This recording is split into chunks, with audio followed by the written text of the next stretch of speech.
विरार आणि नालासोपाऱ्यातील रस्ते पूर्णतः जलमय झालेले आहेत। नालासोपाऱ्यातील श्रीप्रस्थ रोड पाण्याखाली गेलेला आहे। नालासोपारा या ठिकाणच्या सेंट्रल पार्क, तुळींज, आचोळा परिसर देखील जलमय झाला। विरार नालासोपाऱ्यामध्ये अनेक सोसायट्यांमध्ये पावसाचं पाणी साचलेलं आहे।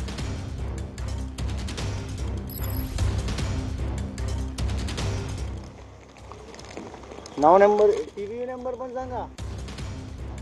या संदर्भात अधिकची अपडेट आमचे प्रतिनिधी विजय गायकवाड यांच्याकडून घेऊयात। विजय, आपण पाहिलं सकाळपासून परिस्थिती नालासोपारा, विरार, वसई या परिसरामध्ये जैसे थेच बघायला मिळतेय। मात्र आता पाऊस देखील वाढतोय, पाणीही वाढलेलं आहे, सोसायट्यांमध्ये पाणी शिरण्यास सुरुवात झाली आहे। काय अपडेट? निश्चितच आपण जर बघितला तर मी आता नालासोपारा पश्चिमेच्या स्टेशन परिसरामध्ये आहे। मी ज्या ठिकाणी उभा आहे त्या ठिकाणी पूर्ण गुडघाभर पाणी साचलेलं आहे आणि हा जो रस्ता आहे हा रस्ता नालासोपारा स्टेशन मधून बाहेर निघणारा रस्ता आहे। आपण जर समोर दृश्यामध्ये जर चित्र बघितलं तर अक्षरशः वृद्ध व्यक्तींना आपल्याला एक आधार देत या ठिकाणावरून घेऊन येत असताना एक व्यक्ती दिसतोय। कशी जवळपास गुडघ्याच्या वर जे पाणी जे आहे हे या ठिकाणी साचलेलं आहे। पूर्ण परिसर जो आहे हा पाण्याखाली गेलेला आहे। अक्षरशः वृद्ध महिलेला कशा पद्धतीने हा त्रास सहन करावा लागतोय, या पाण्यामधून त्यांना कसा मार्ग काढावा लागतोय हे चित्र आपण स्वतः डोळ्यांनी बघू शकता।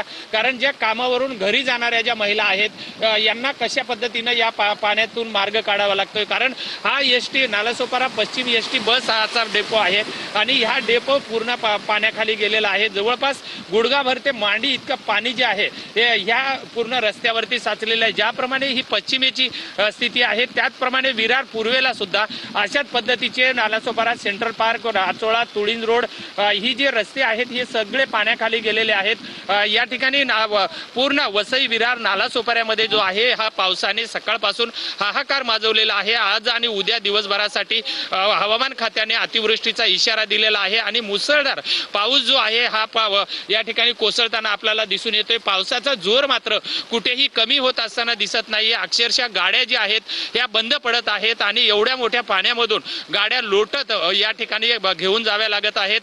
पूर्ण परिसर जर बघितला तर एक नदीचं आणि तलावाचं स्वरूप या शहराला आलेलं आहे। मुख्य रस्ते जे आहेत हे पूर्णपणे पाण्याखाली गेलेले आहेत। एकमेकाचा आधार देत नागरिकांना पाण्यामधून वाट काढत असतानाचं चित्र आपल्याला या ठिकाणी दिसून येत आहे।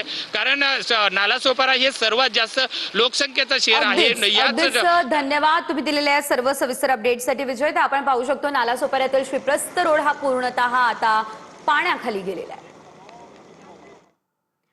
नालासोपाऱ्यानंतर विरारमध्ये काय परिस्थिती आहे तर विरारमध्ये जागोजागी पाणी साचलंय। बोळींज पालिका मुख्यालयाचा परिसर, विरारचा बस डेपो हा संपूर्ण परिसर आता पाण्याखाली गेलेला आहे। ही दृश्य आपण पाहू शकतोय। विरारमध्ये सर्व रस्ते जे आहेत ते पाण्याखाली गेलेले आहेत। अनेक ठिकाणी गुडघाभर पाणी साचलेलं आहे।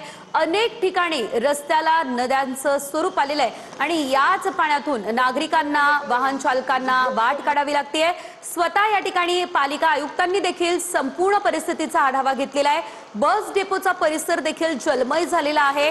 गुडघाभर पाणी या संपूर्ण परिसरामध्ये साचलेलं आहे।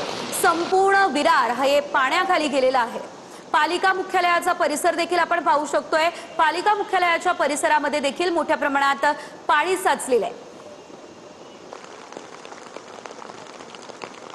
तर विवा कॉलेज रोडवर देखील पावसाचं पाणी साचलं असल्याचं आपल्याला या दृश्यांमध्ये बघायला मिळत आहे।